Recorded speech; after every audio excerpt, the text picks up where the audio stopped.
perkara yang paling bernilai, perkara yang paling bernilai di atas muka bumi ini adalah ilmu.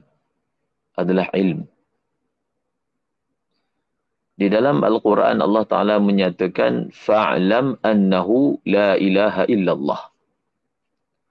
Hendaklah kamu mengetahui, yakni hendaklah kamu meyakini bahawasanya tiada Tuhan melainkan Allah.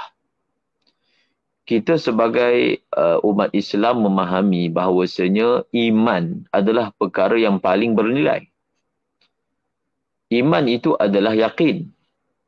Dan yakin tidak akan datang tanpa tahu. Seseorang itu perlu mengetahui siapakah Tuhannya, siapakah Rabbnya. Selepas dia mengetahui cabangannya, barulah dia meyakini.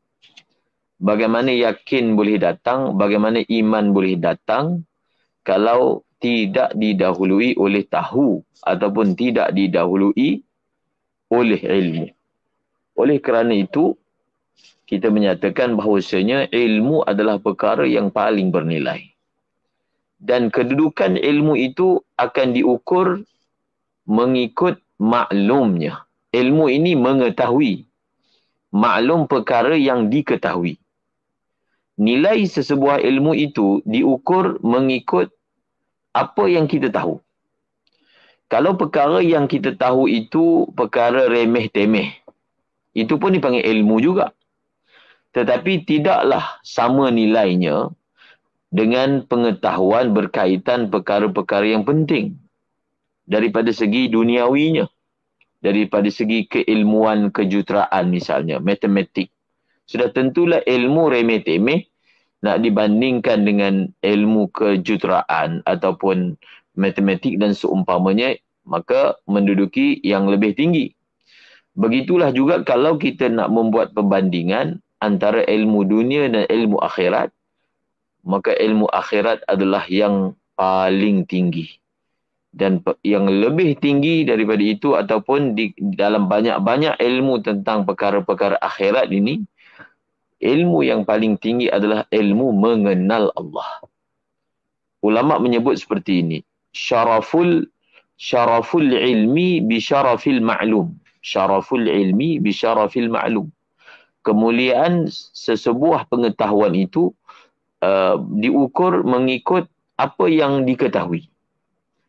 Ilmu tentang Allah, ilmu tentang perkara-perkara yang menyebabkan kita bahagia di kehidupan akhirat, ilmu tentang apakah jalan kita boleh masuk ke dalam syurga, sudah tentulah ilmu itu adalah ilmu yang sangat tinggi, yang sangat berguna kerana ia bersifat kekal, ia bersifat memberi manfaat abadi.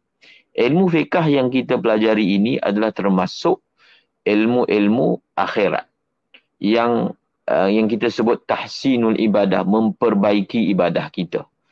Ilmu bagaimana sepatutnya, seharusnya saya melaksanakan ibadah, sudah tentulah sangat penting dan sangat bernilai kerana ia memberi impak dan kesan keelokan dan kesempurnaan ibadah kita. Maka sungguh-sungguhlah untuk mendengar, memahami, mencatat, kerana ia sangat bernilai. Dan kata satu orang ulama, man lam yaral ilma aghla min kulli syai'in yusab falaysa yuflihu hatta yuhtha alaihi turab. Sesiapa yang dia tidak melihat bahawasanya ilmu ini adalah perkara yang paling bernilai dan mahal, maka dia tidak akan berjaya sehinggalah ditabur tanah ke atas dirinya. Maksudnya sehinggalah dia mati, dia tidak akan berjaya.